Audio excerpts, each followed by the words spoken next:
Bem-vindo à Experiência Projetiva 2025, um ano de férias. É paradinho, olha que coisa. Desde quando se tira férias de conteúdo de espiritualidade, né? Mas como eu já falei, o canal é um compartilhamento das coisas que eu faço, né? Não é o foco da minha espiritualidade. E mantive umas experiências interessantes nesse tempo, conhecimentos com várias outras formas de filosofia, vários outros conteúdos. Então também esse tempo de me adaptar com as disciplinas novas, com as novas rotinas, né? Agora com a faculdade e tal. É difícil, cara, manter esse processo. Eu fico de olho vendo como que o Saulo consegue estudar medicina e mexer no canal ao mesmo tempo. É de tirar o chapéu, viu? E sobre essa administração do tempo, nós podemos tirar a reflexão desse nosso vídeo. Vai ficar longo, eu acho. Mas vamos lá. Já não tem vídeo faz um ano, não tem nada a ver ficar longo, né? Vamos falar um pouco sobre... Vamos começar com um mito, né? O mito dos gregos. Os gregos sempre foram muito bons para contar mitos.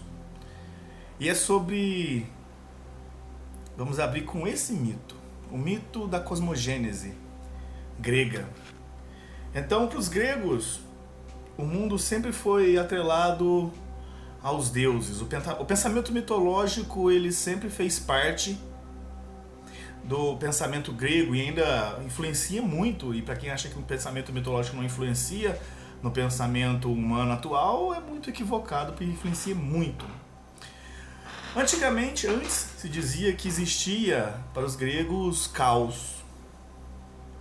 Antes de existir todos os deuses não tinham uma forma muito estabelecida. Não se podia estabelecer forma para os primeiros deuses. Dali vinha caos, que era a falta de ordem cósmica, uma falta, não há como muito se expressar o caos. Então, uma das primeiras maneiras de tentar se imaginar a ideia de caos, que a primeira coisa que se manifestou em um universo, é o completo abismo, a queda, uma queda sem fim, ou a ausência de um propósito definido, mas com uma queda, como diz um exemplo que eu vi, se você já caiu, sonhou que estava caindo, né? É aquela coisa sem fim. A maior ideia do caos é essa. E é um Deus. E ele existia até o momento em que começou a surgir uma segunda figura ali presente no início do cosmos, que é Gaia. E Gaia também não há uma representação, ela representa o nosso próprio planeta, né? A Terra, ou também, pelo que eu li, representa algo como um fim para a queda de caos, para o vazio. É um momento onde tem um chão agora. Antes era tudo solto, tudo sem uma base. Gaia é essa base que é a Terra, não é? Então existiam esses dois grandes deuses no início da cosmogênese. Logo aparece o oceano e um terceiro deus, quarto deus, que se chama Urano. Urano é representado pela cor azul, né? O céu azul de Uranus, como a gente sempre vê em várias tradições, inclusive em alguns ocultistas que eu vi usa muito esse termo, né? O céu azul de Uranus. Uranus, ele representa o céu. Só que ali, naquele momento de criação, o céu ele não surge como a gente conhece atual. Ele nasce colado como uma capa em cima de Gaia, cobrindo literalmente. E essa é a palavra que os gregos usam. Cobria. Urano cobria Gaia. E cobrir, na tradução grega, requer uma ideia de cópula, de realmente o Urano, ele copulava com Gaia infinitamente. Se você imaginar que naquela ideia ainda não existia o tempo, então era uma cópula infinita. Literalmente era um sexo entre Gaia e Urano mandando ver na Gaia. Infinito aquela coisa. E ali, colado, não descolava, não tinha espaço.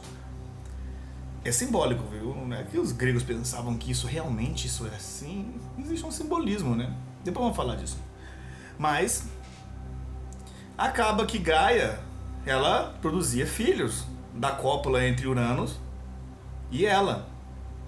E dessa cópula começavam a surgir os deuses que a gente conhece. E para onde esses deuses iam, né? Se Urano não dava tempo para poder os filhos nem nascerem, não saía de cima de Gaia. Então existia o que eles chamavam de Tártaro. O Tártaro é os grotões da Terra, as profundezas, as cavernas, os buracos dentro de Gaia. É uma visão diferente do inferno que as pessoas retrataram por causa da influência da mitologia cristã. Ali, quando se lê no livro de Dante Alighieri, da Divina Comédia, aquele inferno de fogo. O Tártaro é mais um lugar onde representa a caverna, umidade, os grotões, as grutas. Então é isso, onde ali ficavam os deuses, né? E esses primeiros eram titãs, começaram a surgir os titãs. Vários desses, né? Começou ali com Cronos, aí tinha vários outros, os titãs, Vulcano. E esses titãs existiam dentro de Gaia, não tinha para onde ir, não tinha como nascer.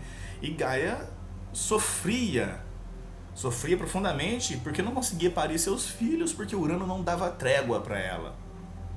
E é nesse momento em que um dos filhos decide se rebelar contra Urano. Em uma atitude sagaz, ele amputa o pênis de Cronos. Ele capa Cronos. Pega a jeba de Cronos, né? Vamos usar esse termo. Pega a jeba de Cronos e acaba lançando ela no oceano. Lança ela no oceano e dali tem uma outra mitologia onde surge Afrodite, por exemplo, né, do contato da jeba de Urano com o oceano, surge Afrodite. Mas há uma coisa interessante nesse ponto. Esse deus era Cronos. Cronos, ele sempre simbolizou o tempo, né? Diferente de Caos, que é a ausência de tempo e ordem. Cronos, ele simboliza o tempo. E nesse momento em que Cronos capa, dá o golpe, cortando a jeba de Urano. Urano, ele sente esse golpe e recua. E recua para o firmamento, deixando esse espaço, literalmente é o espaço entre a terra e o céu, que é o espaço, literalmente falando. E é nesse espaço onde surge a humanidade, onde surge todos os seres temporais. É nesse espaço onde Cronos conseguiu libertar sua mãe, onde os deuses conseguiram sair e habitar a superfície também, e onde todas as criaturas que surgiram depois deste momento, né, depois desses filhos dos não mortais, se tornaram os mortais. E esse era Cronos, né, o tempo, começando a exercer. Se você analisar de uma maneira não ao pé da letra, você vai ver que é como se fosse um momento em que algumas leis da natureza vão se atrelando acima de outras, né? Vão começando a dar movimento para o universo.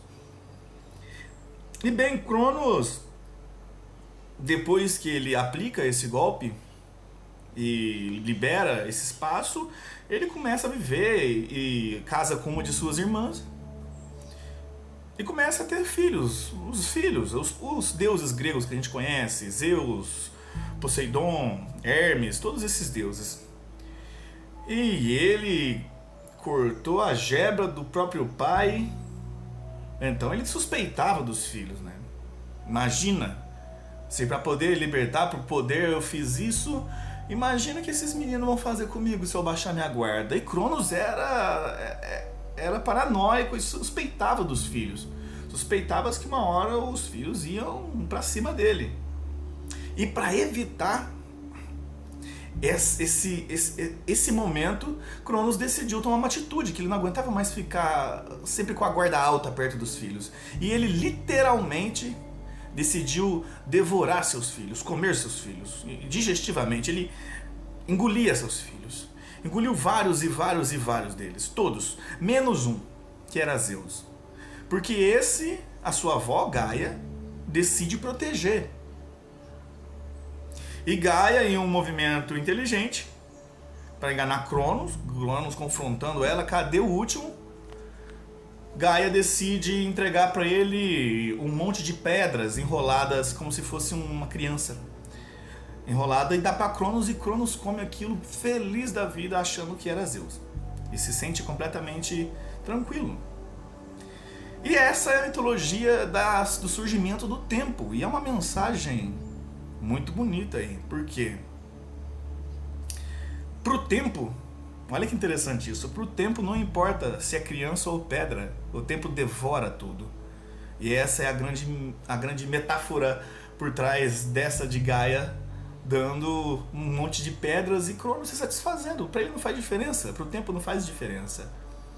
E é esse tempo da qual nós vamos falar hoje numa reflexãozinha interessante, vamos fazer uma reflexão filosófica sobre o tempo. Trouxe alguns pensadores interessantes, né? E eu quero deixar um relato antes disso tudo, projetivo, que aconteceu, que também tem a ver com o tempo, né? Sabe, eu tava faz uns 2 meses já, uns 2 meses, eu já falei muito sobre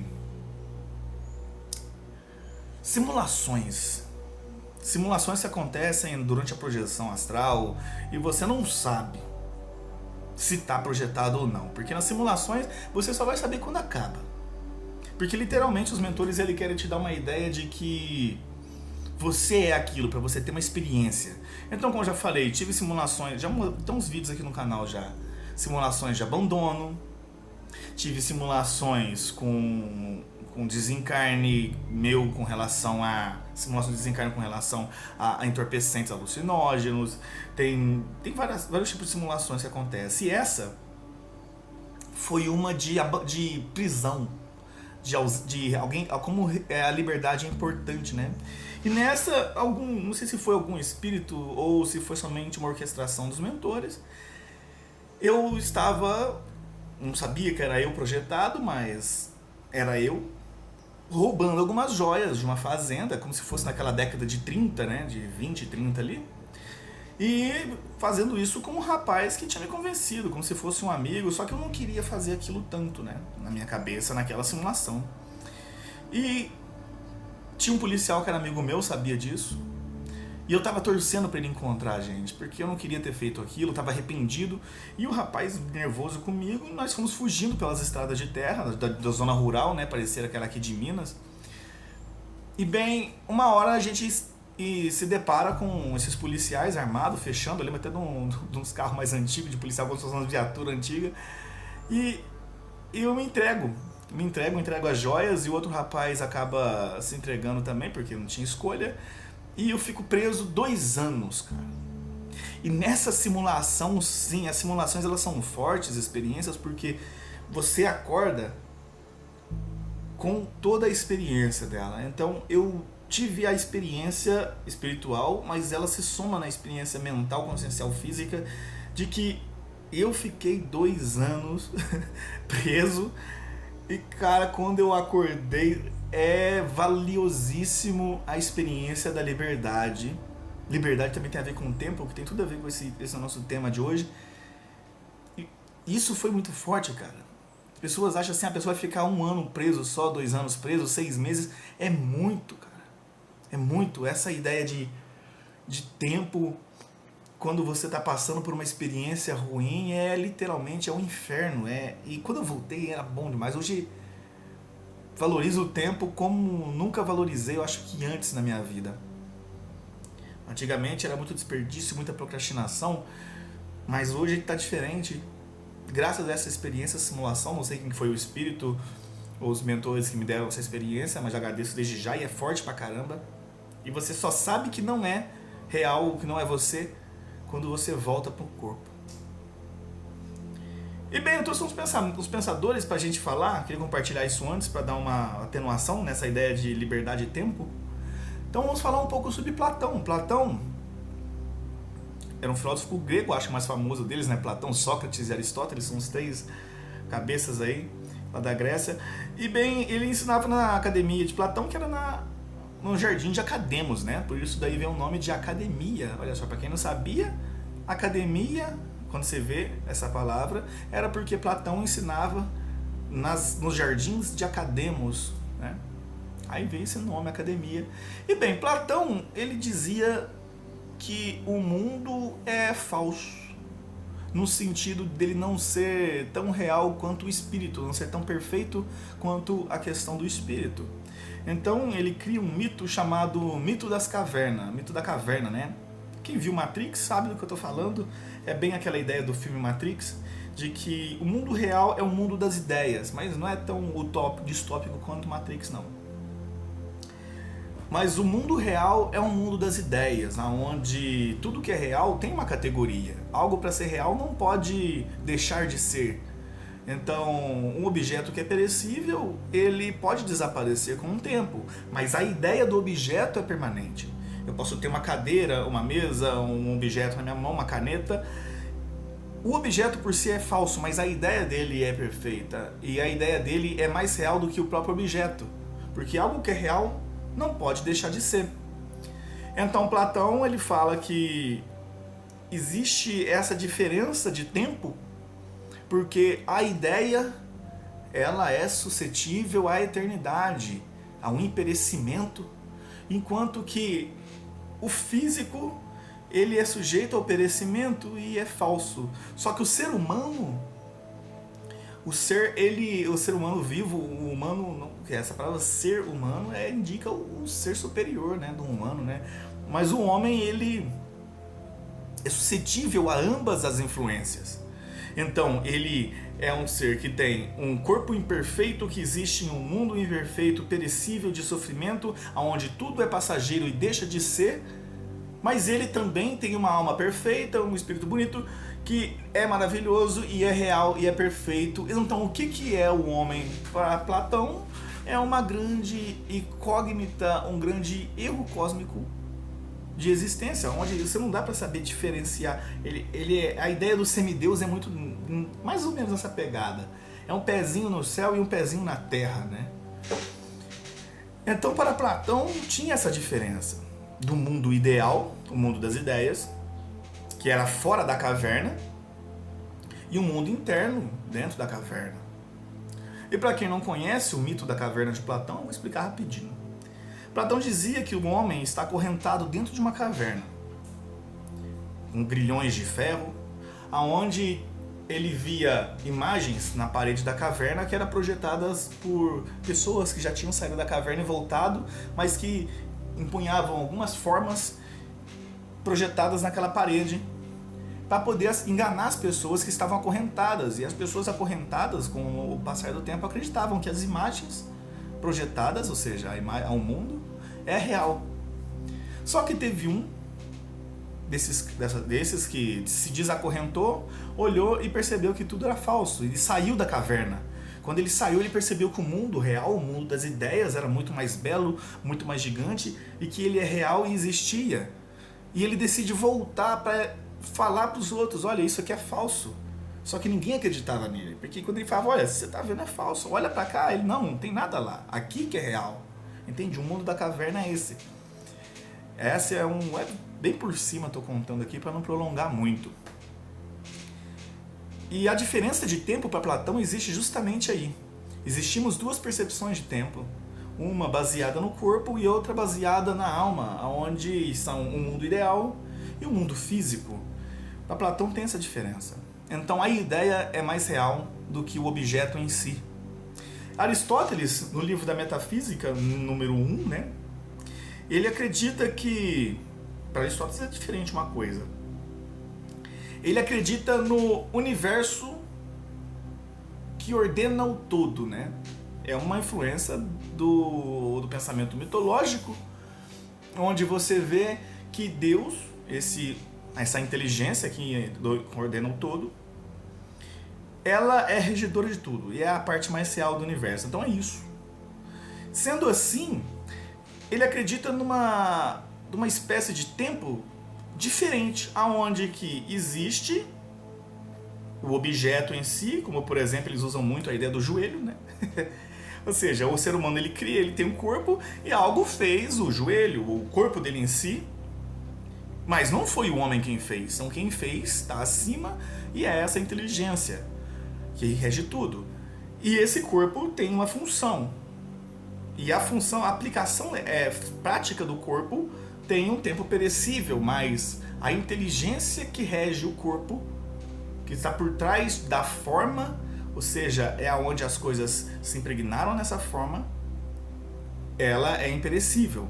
Então, a função do corpo, abrir e fechar a mão, por exemplo, não foi o homem quem fez. Algo foi atribuído. Então, isso é real, isso é o tempo, enquanto o outro não é.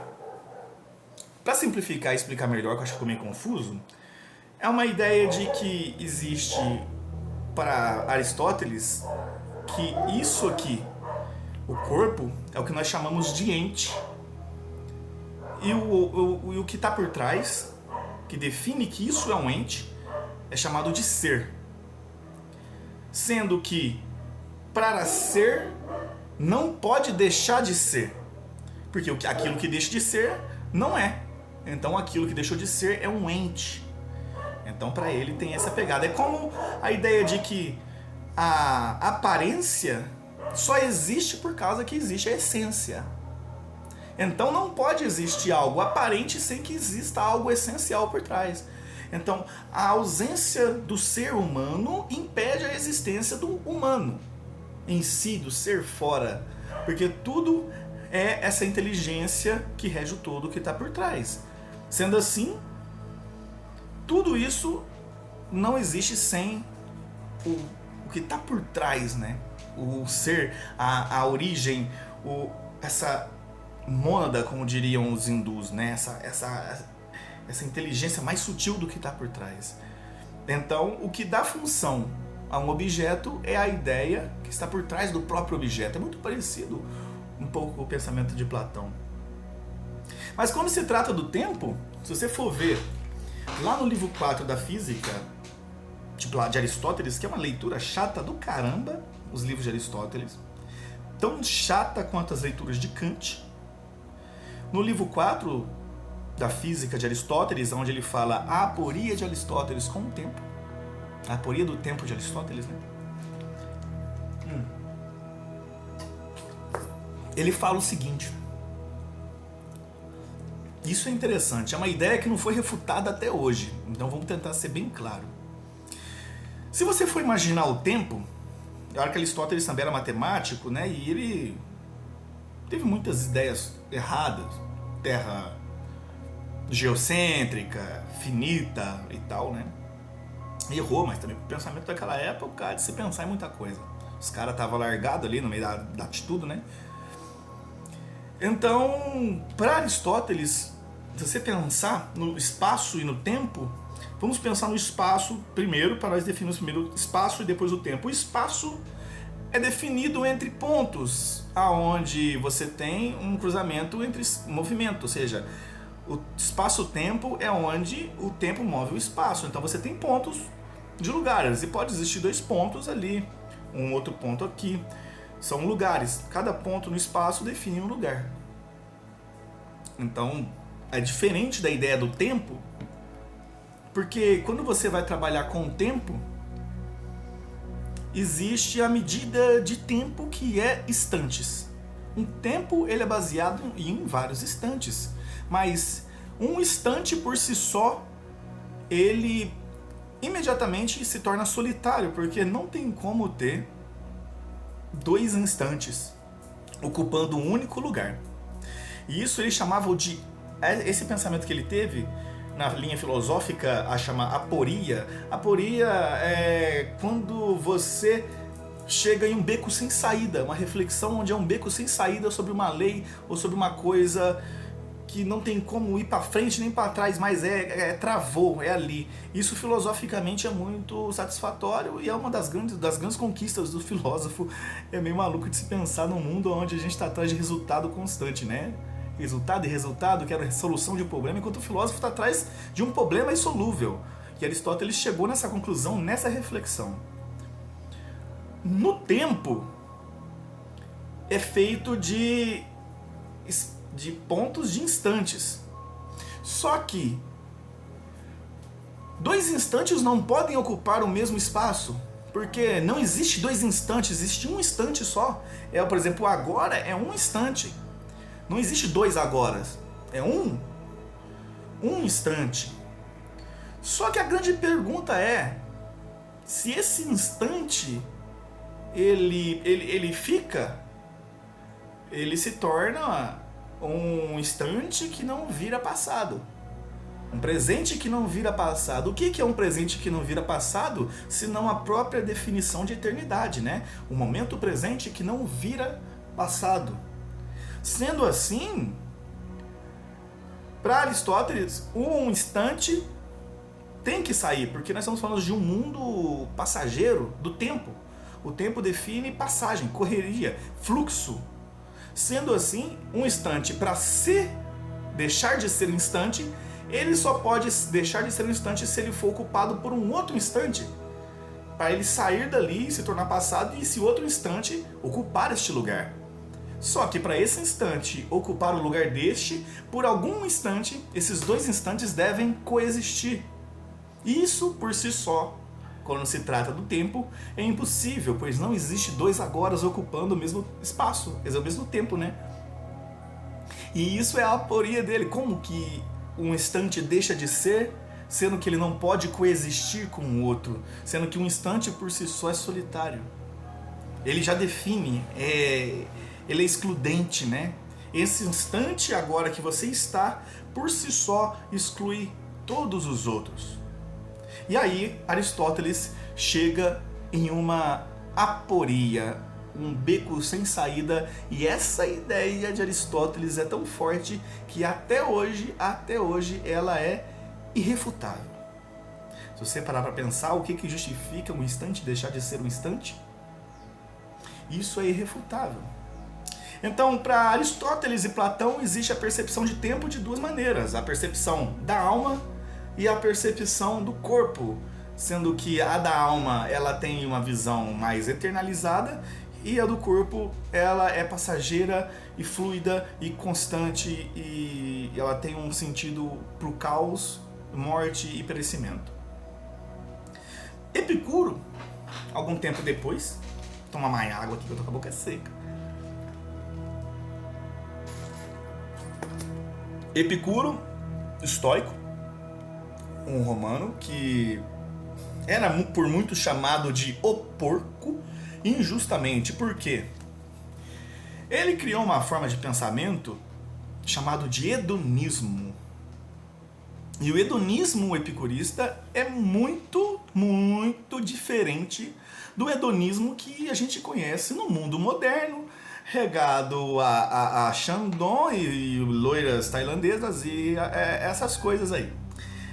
Orgias e gula e excesso de prazeres e coisas exóticas, vinhos caros, Viagra, essas coisas.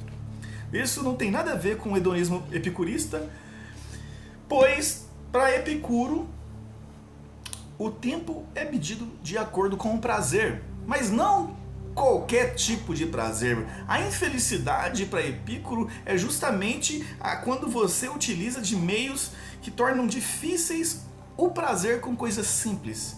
Então, uma das maiores referências de Epicuro, tanto faz, é de que você sentiria prazer com a brisa de um vento, comendo algo simples. Vou te dar um exemplo. Tem gente que sente prazer com um café preto e um pão com manteiga. Aí você adiciona um presunto e mussarela e logo o pão com manteiga começa a perder a sua validade, porque você deu uma refinada.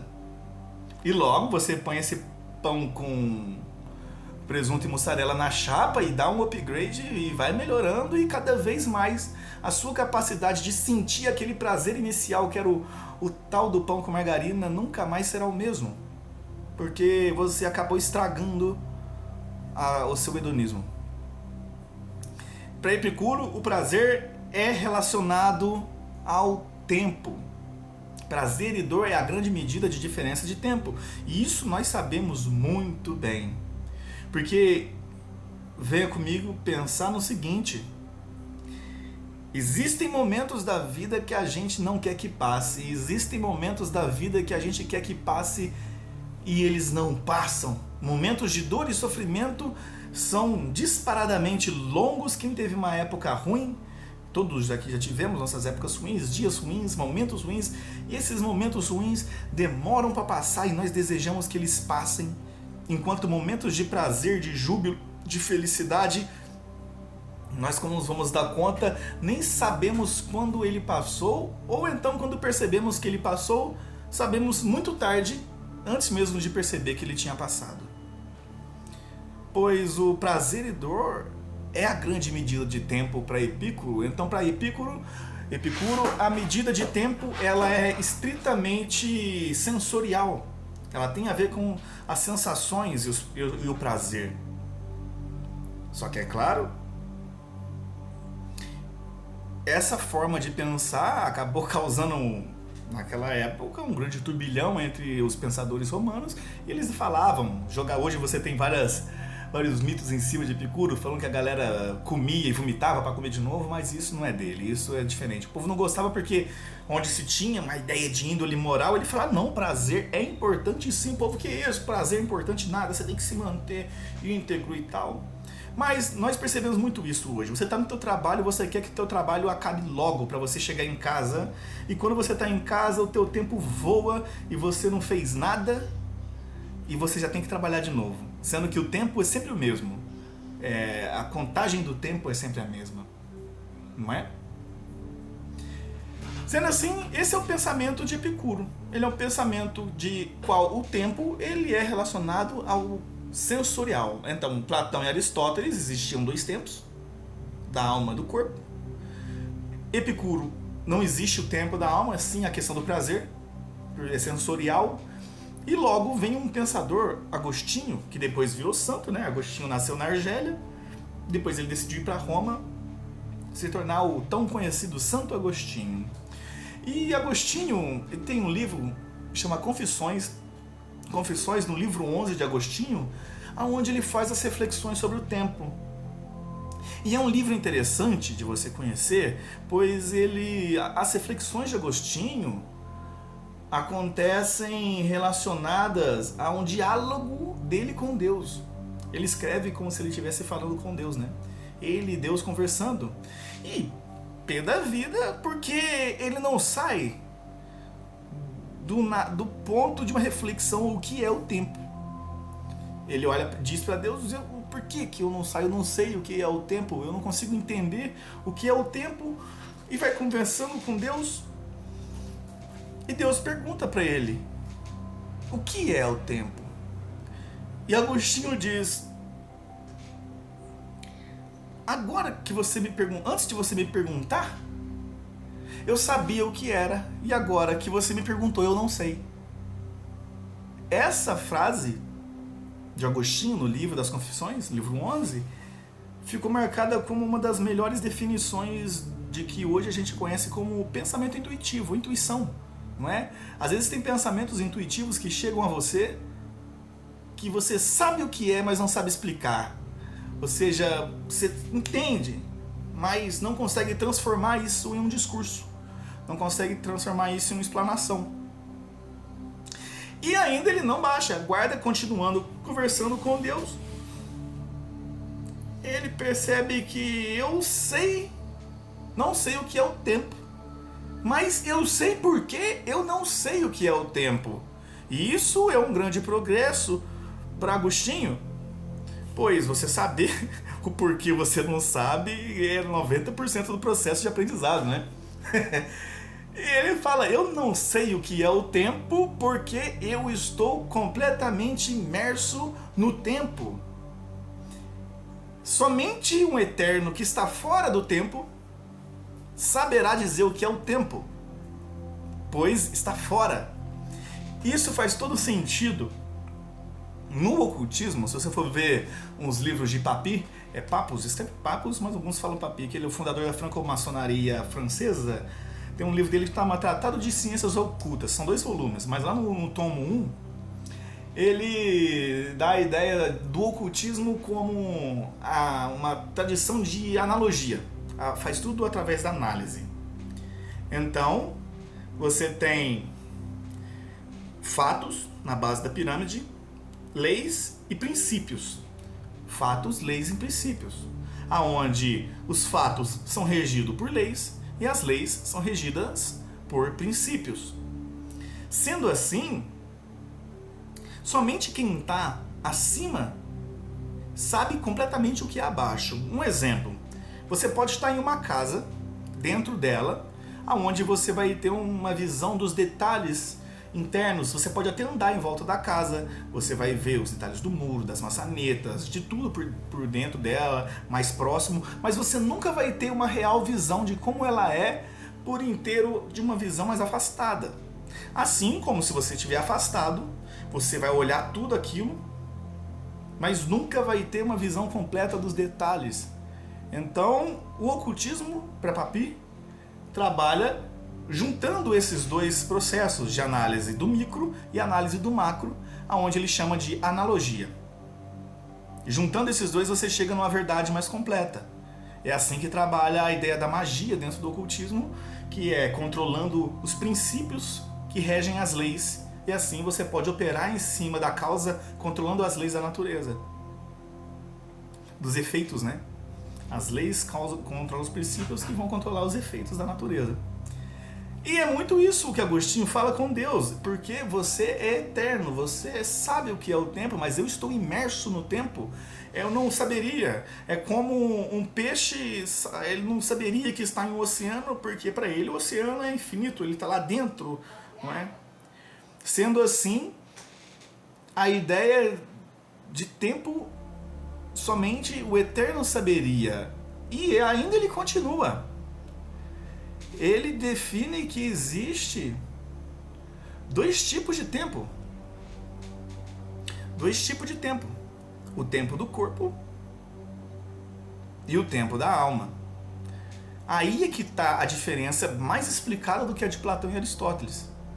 Porque ele é um pensador que, quando se trata do tempo, esse livro, o livro 11 das Confissões, é referência para o maior dos pensamentos com relação ao tempo filosófico, né? Falando, né? Que aqui é o tempo filosófico, não estou falando do tempo científico, não. Tempo filosófico. Sendo assim, o tempo do corpo fora é o tempo dos encontros, não é? O tempo onde que tudo acontece, é o tempo dos encontros. Quando você se sente, bate em alguma coisa, se fere, ou então você é ofendido, aquele momento do encontro, das relações, onde se encontram as coisas, é o tempo do mundo.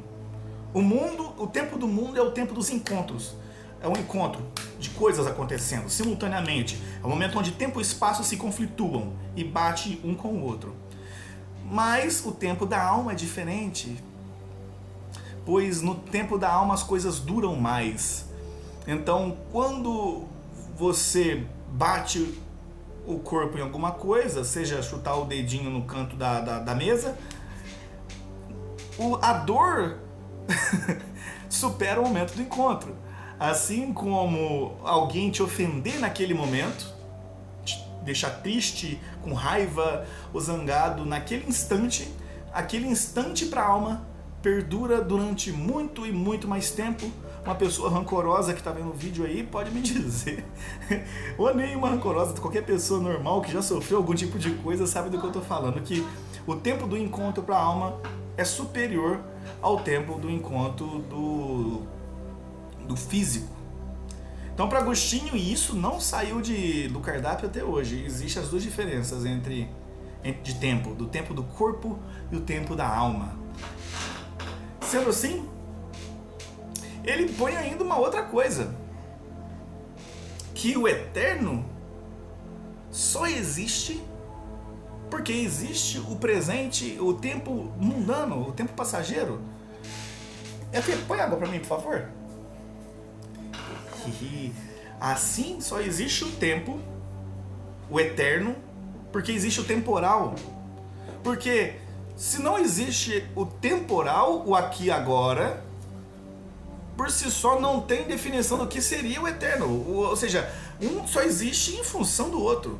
Não existiria eterno sem o temporal, assim como não existe o temporal sem a ideia do eterno. É comparativo.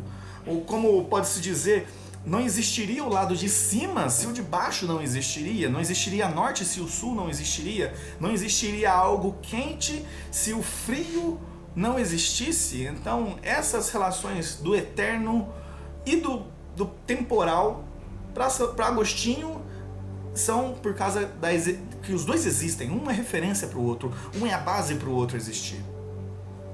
E ele não sabe dizer o que é o tempo, porque ele é o próprio tempo, ele está imerso dentro da temporalidade, a sua natureza física é completamente temporal, então ele define a existência de dois tempos, do corpo e da alma, e dando este exemplo que o tempo da alma consegue carregar o tempo, os encontros, por muito mais tempo do que o mundo físico faria naturalmente. Mas o mar tá quente hoje, hein? Olha, caiu tudo. Então, com Agostinho, 1200 anos depois de Agostinho, surge Pascal, também cristão. Os dois são cristãos devotos, né? E para Pascal, Agostinho é legal também, né? Acho muito legal esse pensamento dele. Mas leiam Confissões, livro 11, é muito interessante a forma como que ele dialoga com Deus. Para Pascal, o livro 1 para Pascal é o seguinte. Pascal, ele diz a mesma coisa que Agostinho. O homem tem dois tempos, o corpo da alma. Só que nós preferimos ficar nós não temos como fugir do nosso tempo, mas nós queremos fugir dele constantemente. Por quê? O homem não vive o seu devido tempo, que é o presente. Então o homem ele está bitolado no pensamento ou da felicidade projetada futura, que o futuro não é. Futuro nada é do que um não existir, um não acontecimento lá, uma projeção da mente, né? Ah, só voltando um pouquinho em Agostinho ainda, esqueci disso. Depois eu volto no Pascal. Agostinho ele define ainda o tempo em 3 condições, que é essencial para explicar Pascal também. Passado, presente e futuro para Agostinho são vistos de maneiras diferentes. Aonde você vai ter um presente presentificado, ou seja, presente do presente, passado do presente e futuro do presente. Futuro no presente. O que é isso?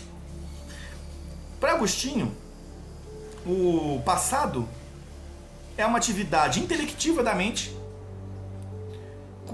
no presente, relembrando fatos passados, fatos, né, que viveram em outros presentes.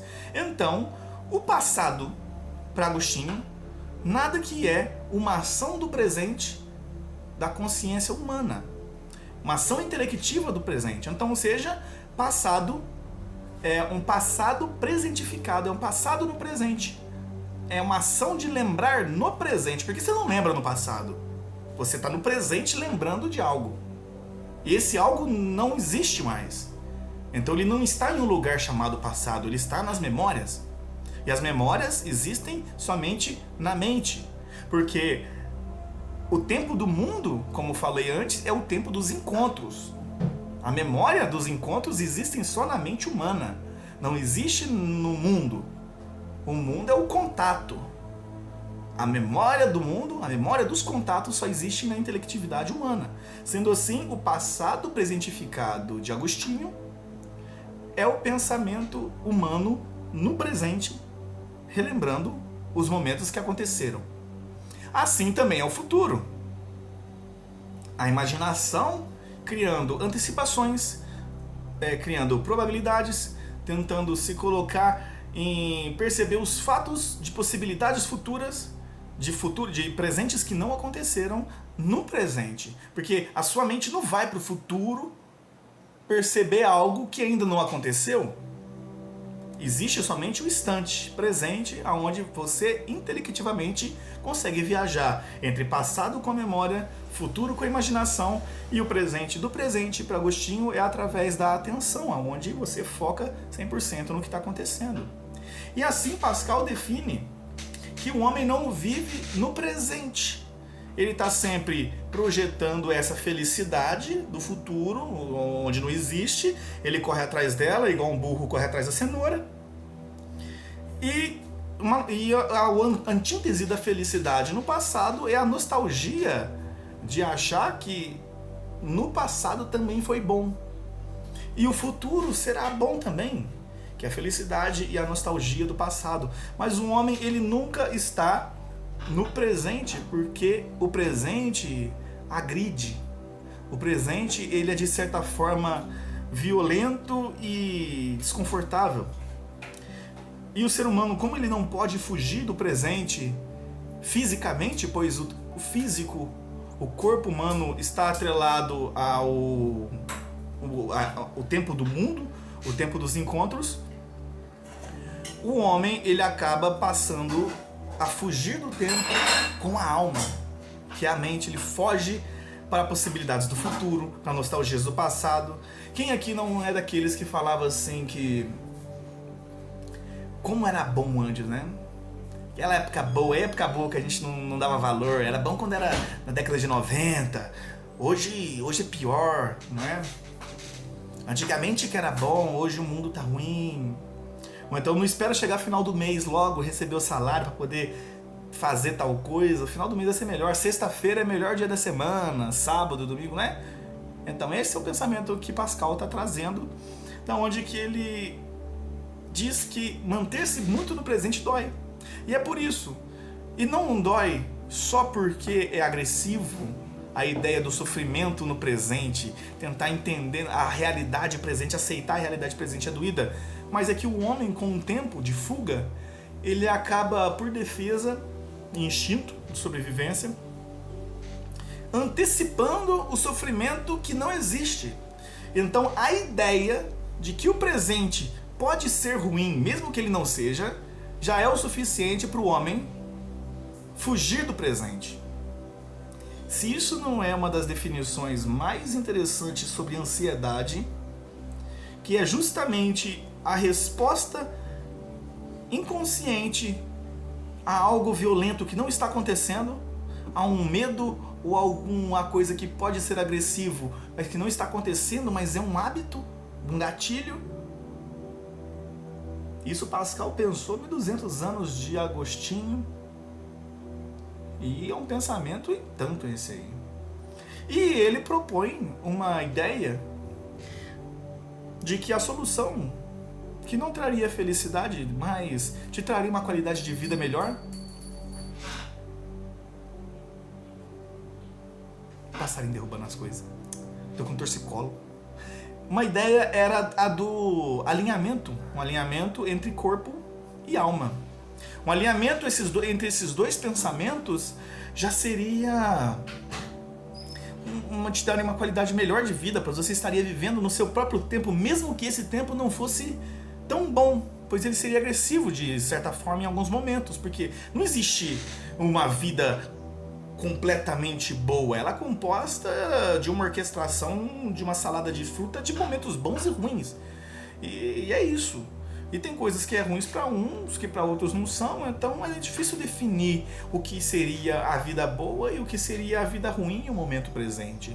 Mas há um único momento onde você pode ser quem você é ou ser real, que é no presente, mesmo ele sendo ruim. E ainda define que a felicidade talvez seja uma meta imponderável e inalcançável para o homem, pois ela sempre seria uma missão de futuro. Pois como se vê, quando nós falamos de missão, qual que é a sua meta? Minha meta é ser feliz. Minha meta é a sabedoria, é promoção, é dinheiro, seja lá o que for. Ela só é se tiver no futuro. Longe, inalcançável. Porque a partir do momento que ela foi alcançada, ela deixa de ser. Então, por exemplo, eu posso falar que a gente pode definir o Greenpeace, ele tem o sonho de acabar com o desmatamento e manter um ambiente equilibrado ecologicamente, de sociedade e ecologia. Mas isso só é possível enquanto estiver acontecendo, porque no momento que acontecer, aquele sonho acabou.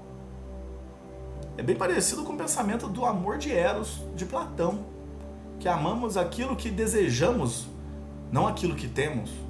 Pois a partir do momento que temos aquilo que desejamos, o nosso desejo foi saciado e a ideia de felicidade por ali só acabou porque agora desejamos outras coisas. Então, por exemplo, se você tem um salário de 3 mil pila ou 2 mil pila ou menos, você quer 4, porque você acha que 4 é a solução da sua vida. Mas quando você tem 4 mil, você quer mais, porque cansou e agora a tua dívida é 4,5, é 5 e sempre fica assim.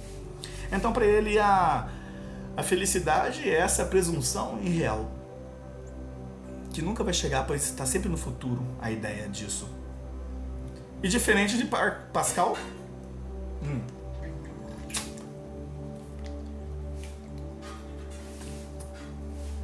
temos Berkeley. Berkeley era físico da área da ótica, também filósofo. E Berkeley, ele pensa no sentido de que o nosso...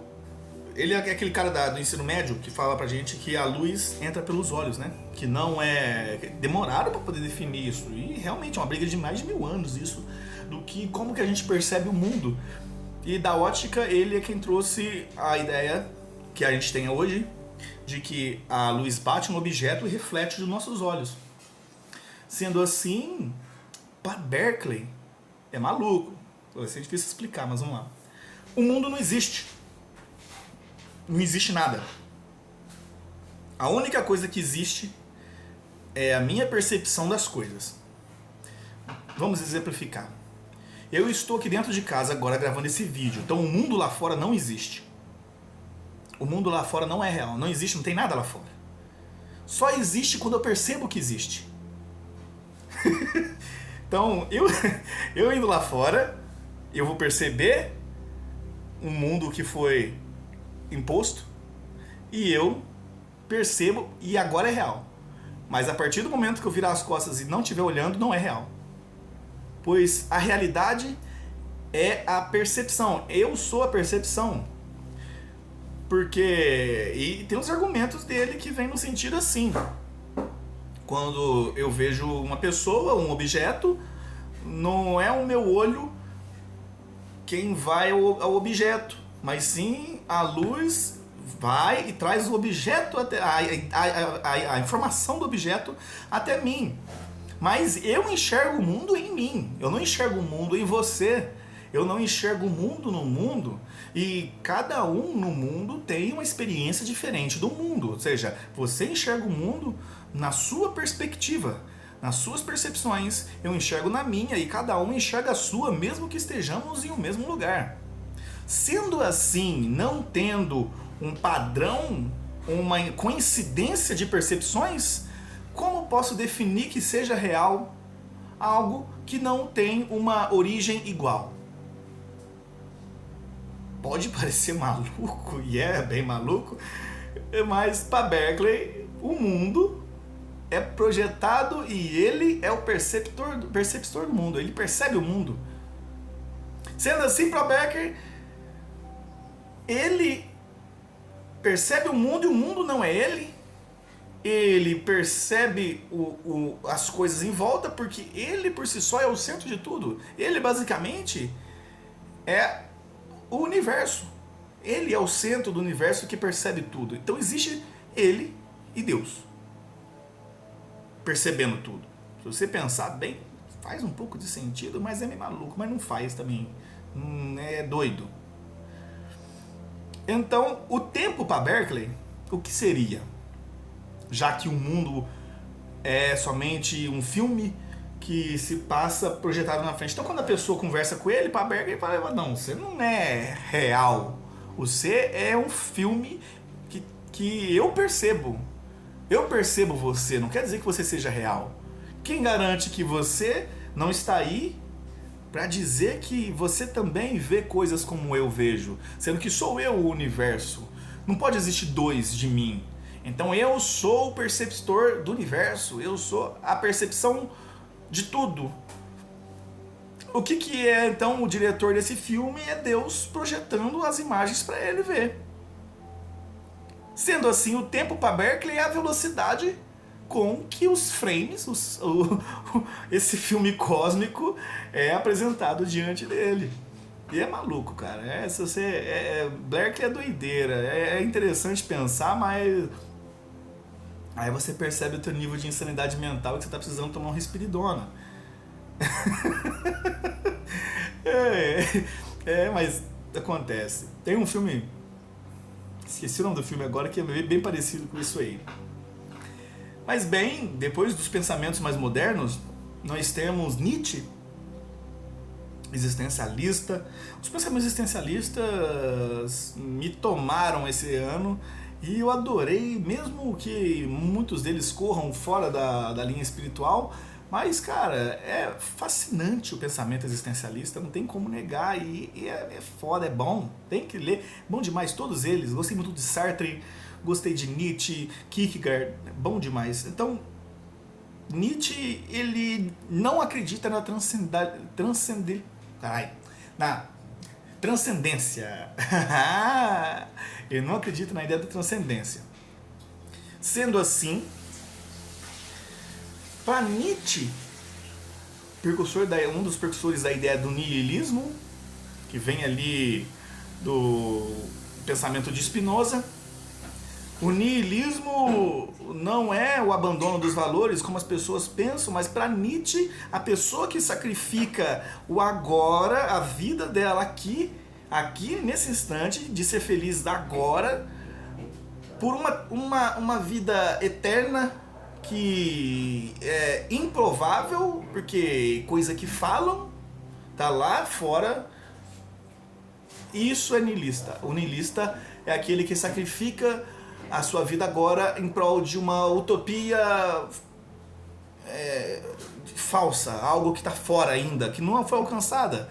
Então, para ele, o cristão é um niilista, pois ele abandona a vida agora, a vida do mundo, a caverna de Platão, em prol de um mundo que é coisa que dizem, da transcendência, a vida eterna.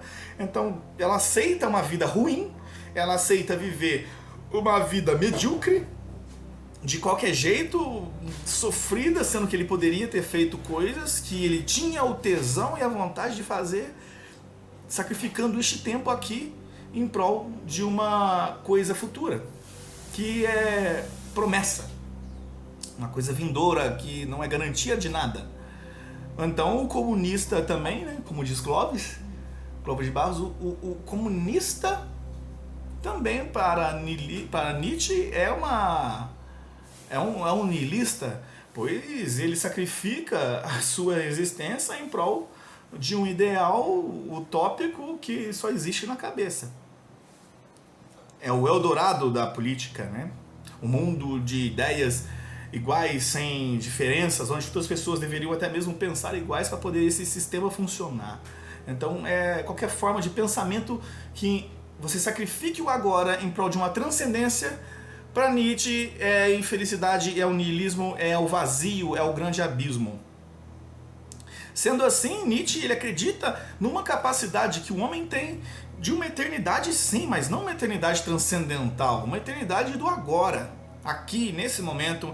Então, é a sua força ativa, como ele diz, né? Sua força tem as forças ativa e reativa. A força ativa dele é o transcendental aqui, é o que a gente quer, o nosso quinhão aqui agora. Sendo assim, felicidade, muito parafraseando a ideia de Nietzsche, seria a capacidade presunçosa do homem de tentar esticar infinitamente um momento presente. Quando você quer que aquele momento não acabe, ali você está sendo feliz. Quando você está naquele momento que você quer que ele dure, que ele perdure, que ele seja esticado o máximo possível, ali sim é a cereja do bolo, é a pérola do fundo do oceano de Nietzsche. É a felicidade, é onde o tempo é somente o tempo do agora, é o tempo meu, é esse aqui. Então não existe essa, tanto que no Crepúsculo dos Ídolos, quando ele fala de que Deus está morto, é justamente essa ideia de que nós matamos a ideia disso através da transcendencialidade. Sendo assim, ele propõe um dos seus maiores mistérios da reflexão da filosofia nihilista, que é a lei do eterno retorno. vamos parafrasear isso também, que era bem assim. Imagine que agora... Deixa eu tomar mais uma água. Agora, no seu quarto apareça um demônio. E esse demônio, ele te faz uma seguinte proposta. De que todas as coisas que você escolheu na sua vida, todas as coisas que você pensa na sua vida, que você já pensou e que você está pensando agora, todas as escolhas que você fizer, todas as palavras que você fizer, gestos, tudo que você fizer na sua vida, vão vir e voltar de novo para você em um eterno loop infinito, para sempre, um eterno retorno, aonde tudo, exatamente tudo, inclusive todo o vazio da vida não vivida, voltará para você uma vez e uma outra vez mais, infinitamente.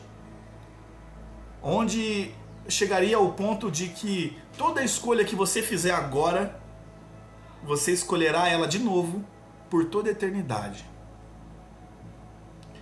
Sendo assim, isso traz uma qualidade de vida do caramba, hein?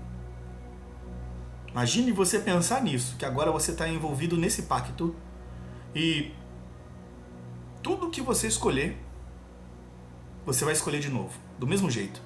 Tudo que você disser, você vai dizer de novo. Todas as coisas da sua vida serão do mesmo jeito com que você está vivendo agora. Você gostaria?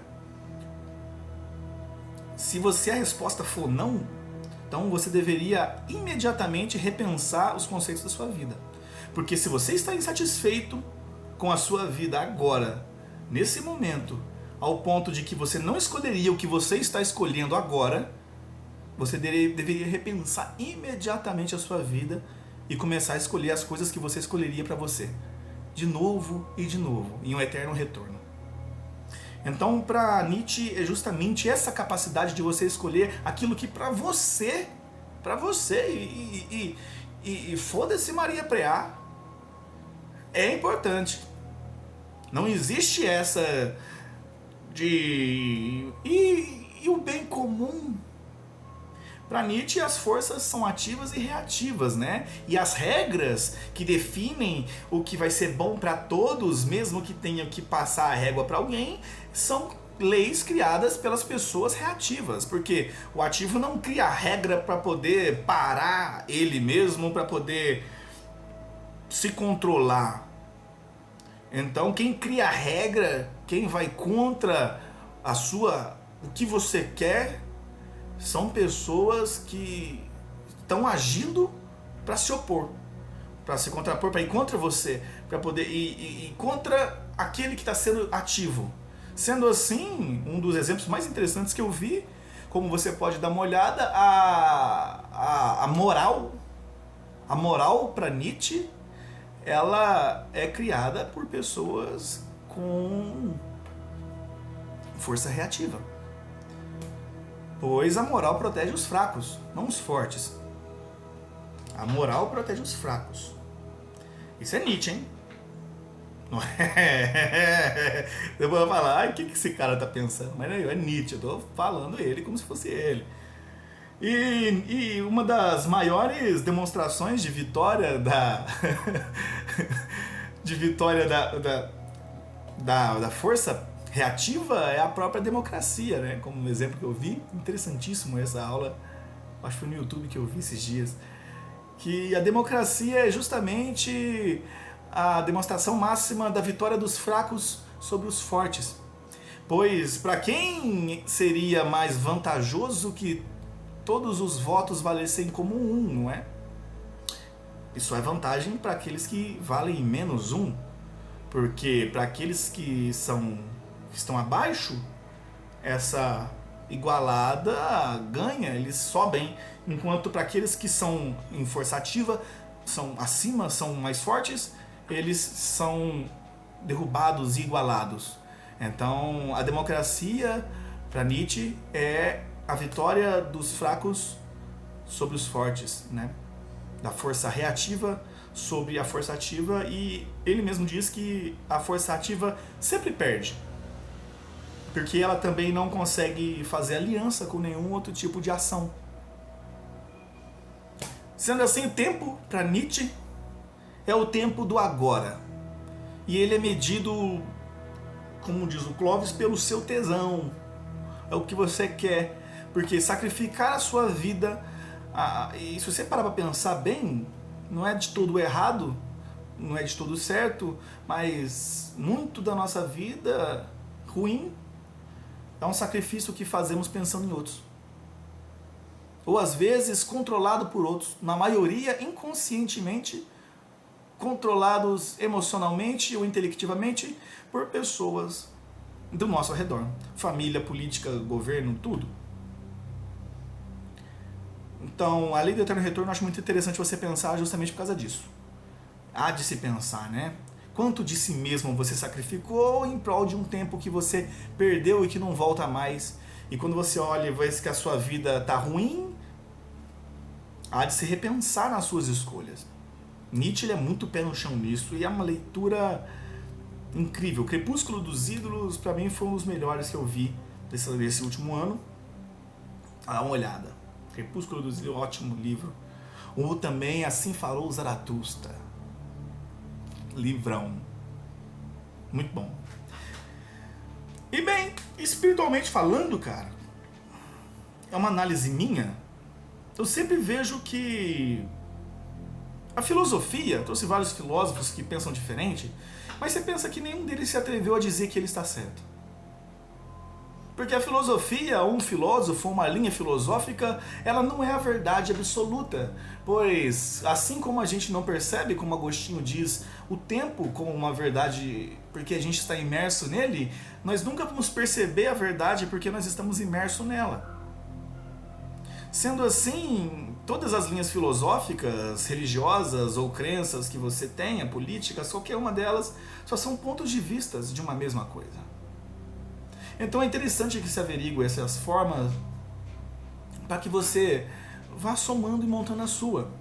Não é que eles estejam errados ou que a outra pessoa que pense com relação a alguma coisa esteja errado, mas são formas de pensar diferentes.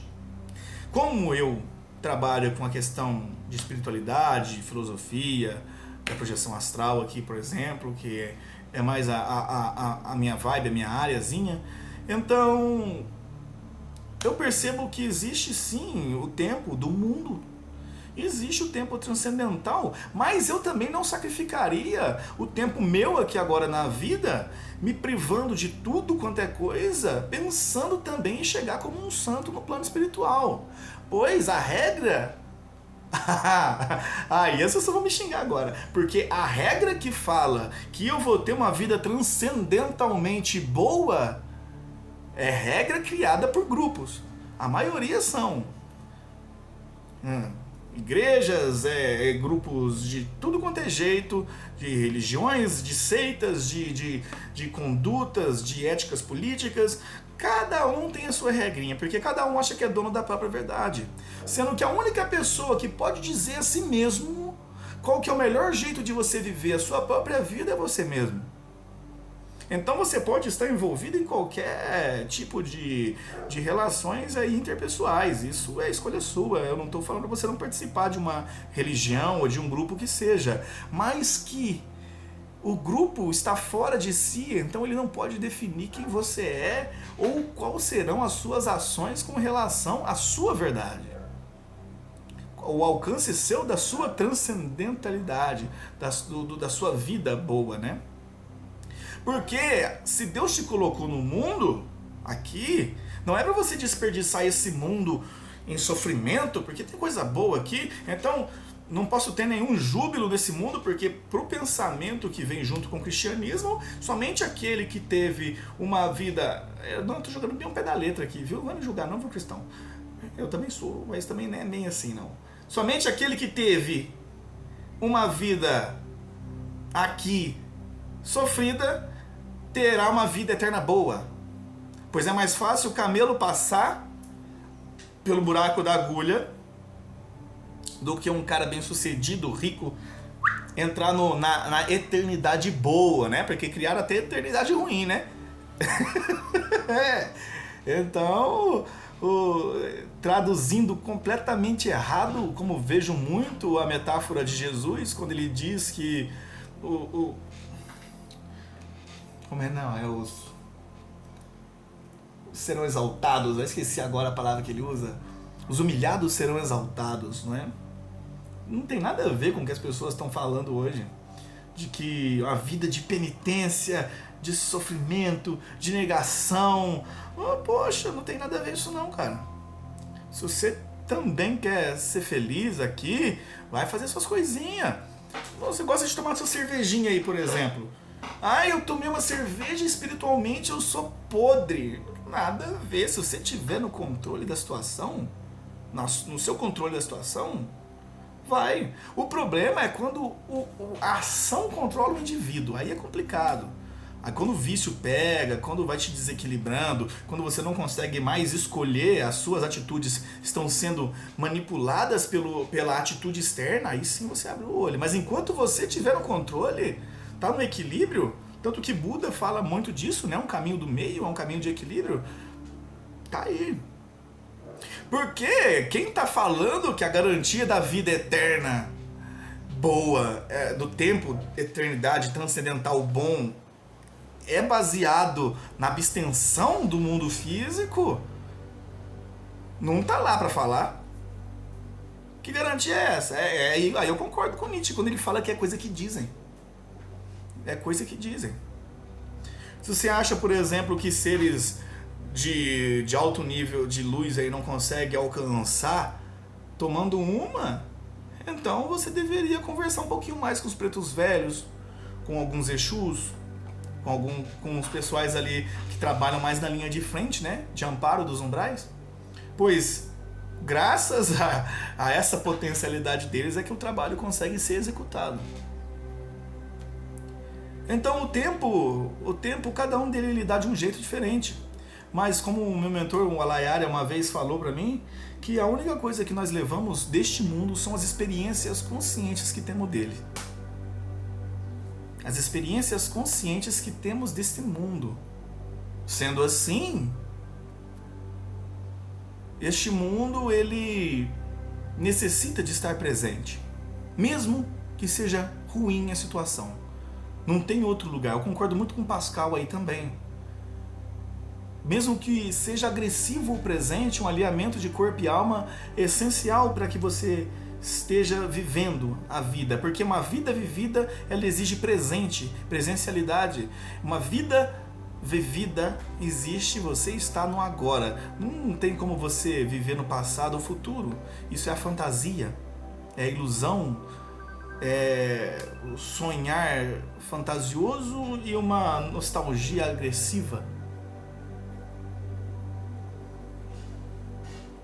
E de verdade, não existe outro lugar para estar. Infelizmente, o ser humano, este corpo, este cérebro, esses nossos sentidos, eles são ferramentas para lidar com este mundo. Porque se nenhuma das ferramentas sensoriais sua existisse, paladar, olfato, tato, todas elas, se você não tivesse nenhuma delas, a prova de que o mundo existe é irrelevante. Então a nossa percepção do mundo é sensorial. É sensorial. Não tem como eu perceber o mundo físico espiritualmente. O mundo físico é percebido sensorialmente. Tanto que espíritos que incorporam porque precisam sentir o mundo físico através de um veículo sensorial, que é o tal do médium. Então as percepções são sensoriais, sendo sensoriais, são do mundo, sendo do mundo, são passageiras. Sendo passageiro, está sujeito a um presente que vira passado e você precisa estar presente nesses momentos ínfimos que a maioria de nós se distrai mexendo em celularzinho, em roda de conversa, ficando vendo shorts do YouTube e de TikTok igual uns retardados atrás de dopamina barata, igual noia, drogado de conteúdo, e no final não conseguem mais pensar por si só, pois estão tão cheios de informação na cabeça que não conseguem mais saber o que você mesmo quer. Quando se para pensar no que você quer de verdade para você, Muitas das vezes você vai dizer que com convicção que você quer aquilo, mas mal sabe você que o direcionamento dos seus gostos são controlados por todas essas coisas que você fica desperdiçando na sua vida. O seu caráter é uma somatória das informações que você recebeu.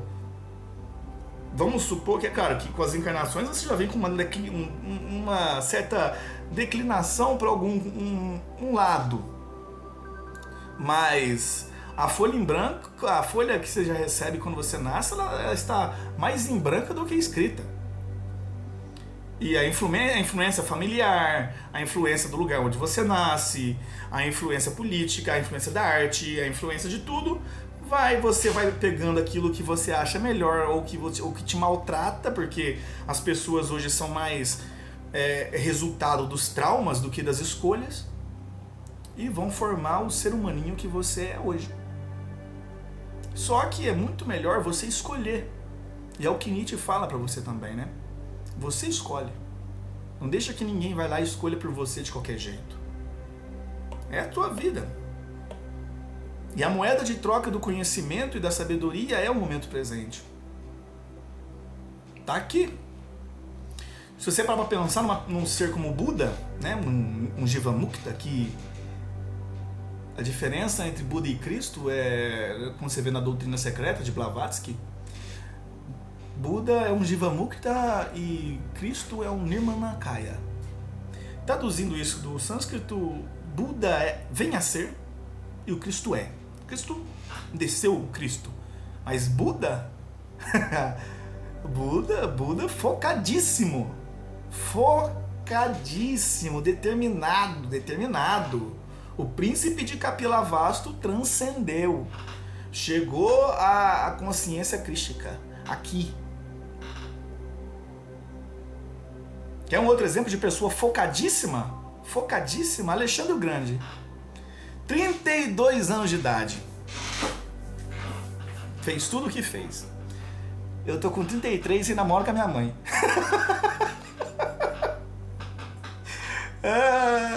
Alexandre é foda. Júlio César, que é Júlio César, se ajoelhou na estátua de Alexandre o Grande aos 32 anos de idade, chorou, porque Júlio César disse que não fez nada da vida quando viu a estátua de Alexandre. Quando viu tudo que Alexandre fez aos 32 e Júlio César o que ele fez aos 32, e que um Júlio César fez aos 32, eu e você não faríamos em centenas de vidas. Então tempo é tudo, cara. Entende? Um segundo para uma pessoa que tem uma convicção, que definiu que vai escolher por si só, para uma pessoa que tá só aí, essa é a grande... É muito diferente esse piso de moeda, né, de troca. Então,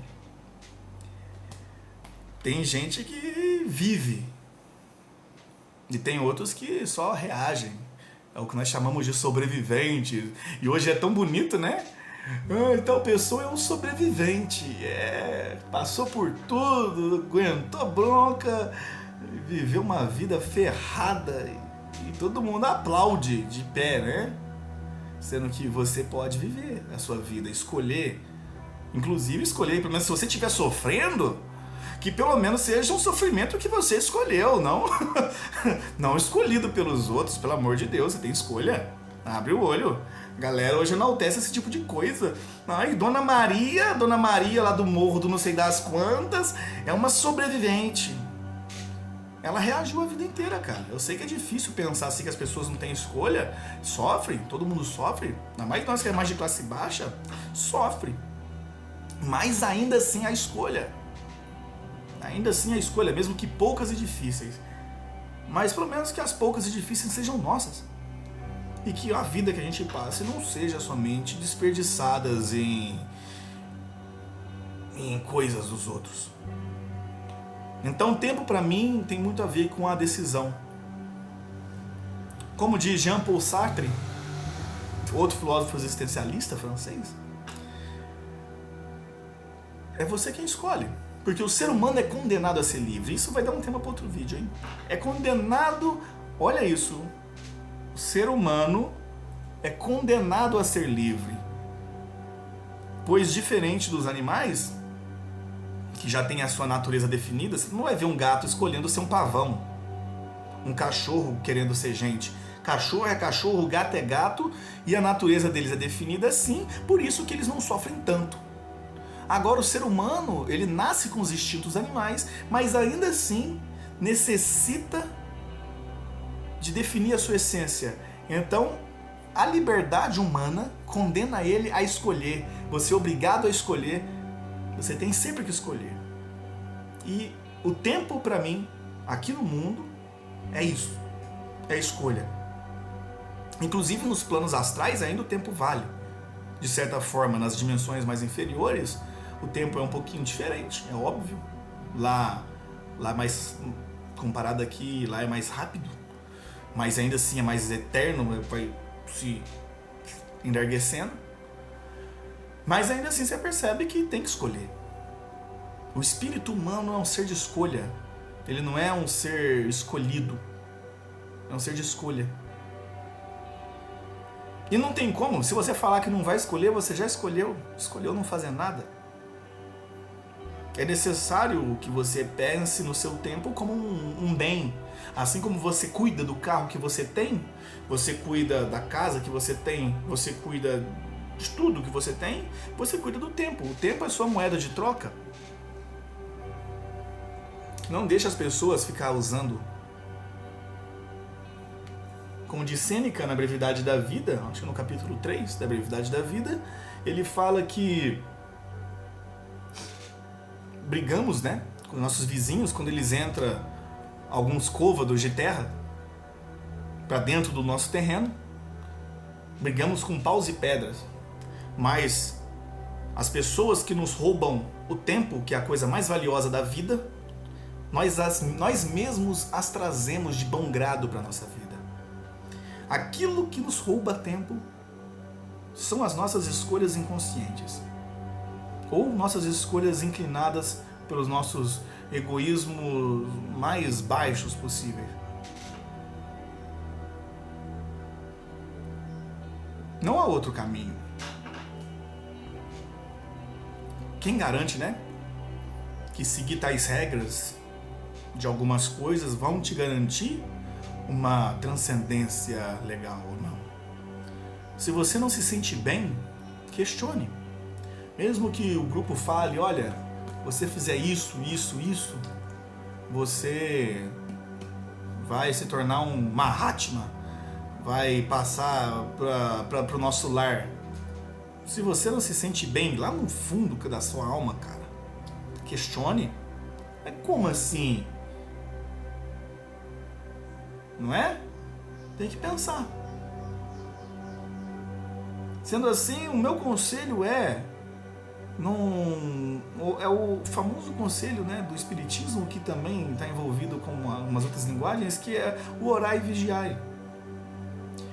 Melhor forma de lidar com o tempo é essa: mantenha-se sintonizado numa sintonia alta, pensamentos bons, uma música boa, uma alimentação legal, hábitos de vida que você goste, que sejam bons, que sejam seus hábitos de vida bons, as coisas boas conversas, bons diálogos, e cultive coisas boas suas, sem imposição de ninguém. É receitinha. É igual você perguntar na academia qual exercício que é melhor. Cada um vai te dar dele, mas a sua é sua. Sintonize-se. Esteja em alta astral, né? Uma boa vibração. E depois, o vigiai é você botar um guarda parrudo na porta de entrada da sua mente, do seu coração, e cuidar para que qualquer coisa não entre. E assim você administra um tempo.